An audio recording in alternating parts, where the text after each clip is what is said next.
नमस्कार। आज बात करेंगे एक ऐसे महायोगी की जिनकी रहस्यमयी दुनिया में शक्तियां भी कामती थीं। जी हाँ, हम बात कर रहे हैं गुरु गोरखनाथ की। सोचिए, क्या कोई योगी इतना शक्तिशाली हो सकता है कि देवता भी उनसे भिड़ने से डरे और बड़े-बड़े संत उनकी शरण में आ जाएं? ये कोई कल्पना नहीं है, बल्कि ये तो गुरु गोरखनाथ की कहानी की बस शुरुआत है। तो गुरु गोरखनाथ की इस असीम शक्ति को समझने के लिए सबसे पहले उनके जन्म के रहस्य को जानना पड़ेगा, क्योंकि वो कोई साधारण इंसान थे ही नहीं।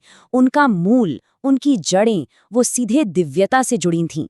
उन्हें शिवावतार माना जाता है। मतलब ये कि वो खुद भगवान शिव का ही एक अंश थे। वही शिव जो सृष्टि के संहारक भी हैं और सबसे बड़े योगी भी हैं। और वो धरती पर एक खास मकसद से आए थे। बस यही था उनकी अलौकिक शक्तियों का असली स्रोत।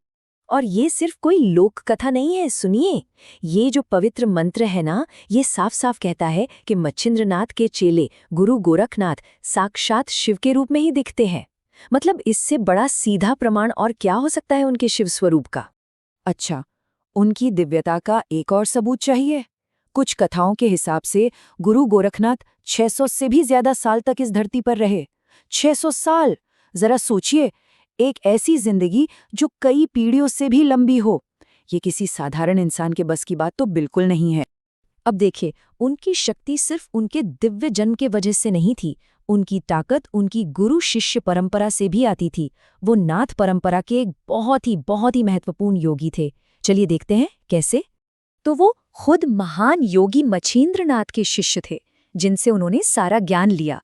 और फिर बाद में उन्होंने खुद भैरवनाथ जैसे सिद्ध योगियों को दीक्षा दी। तो इससे पता चलता है कि वो उस शक्तिशाली नाथ परंपरा की एक कितनी अहम कड़ी थे, जहां ज्ञान एक गुरु से दूसरे तक जाता है। यहाँ से कहानी एक और दिलचस्प मोड़ लेती है। गुरु गोरखनाथ की शक्ति सिर्फ इंसानों या योगियों तक ही सीमित नहीं थी।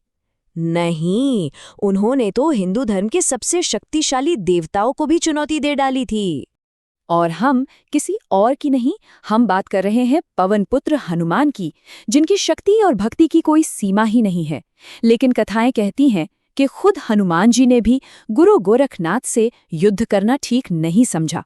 वो जानते थे कि गोरखनाथ सिर्फ एक योगी नहीं है, बल्कि एक महाबली शक्ति है।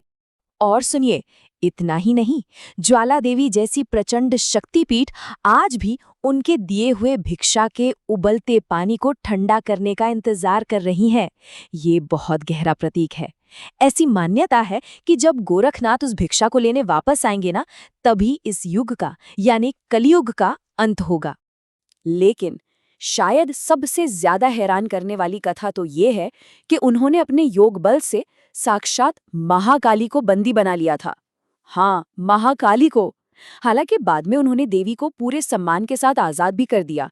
पर यह दिखाता है कि उन्होंने ब्रह्मांड की सबसे बड़ी, सबसे प्रचंड शक्तियों पर भी काबू पा लिया था। अच्छा, गुरु गोरखनाथ का प्रभाव किसी एक धर्म या देश तक ही नहीं था।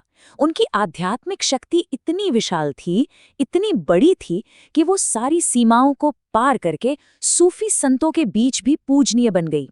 जरा ये देखिए, अजमेर के ख्वाजा गरीब नवाज, पाकिस्तान के लाहौर में लखदाता पीर, और हद तो ये है कि बगदाद के पीरों के पीर गौस पाक। इन सभी महान सूफी संतों को भी गुरु गोरखनाथ से जुड़ी आध्यात्मिक शक्तियों का ही एक रूप माना जाता है। मतलब उनकी शक्ति को धर्म से ऊपर एक सार्वभौमिक सत्य के तौर पर देखा गया। तो चलिए अब धर्म और इतिहास के दायरे से भी बाहर निकलते हैं और उन रहस्यमयी लोकों में चलते हैं जहां गुरु गोरखनाथ का शासन था।